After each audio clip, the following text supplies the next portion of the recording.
All right, guys, we are on the downhill slope. We're starting to work with audio, which means we're done with the edit, and now we're going to focus on the minute details of working with audio, mixing, and sound effects. We'll be going over premixed mastered audio, the pros and cons to it. Okay, so what audio boils down to is there's good audio, there's bad audio. When you're sitting there at home, like you know that you're listening to good audio because you're not thinking about it. If you think about it, it's most likely bad audio.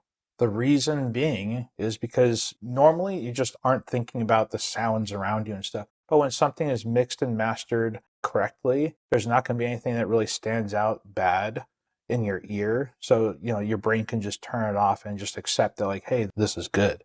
So that being said, this audio that we have here, let's take a listen.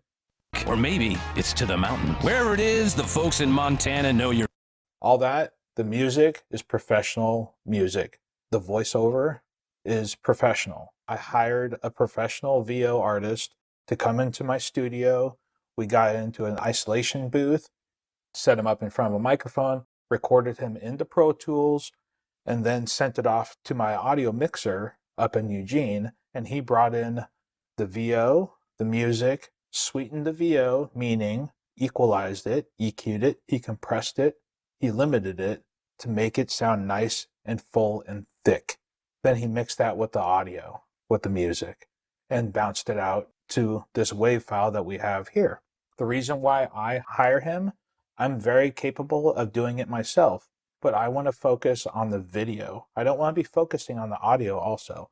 I want to be able to turn that to someone else so then they can take care of it so that I can focus on the video. The reason why I hire this guy is he has literally like 40 years of experience. He's done live sound. He's been mixing my sound and audio. I've been working with him for 15 years.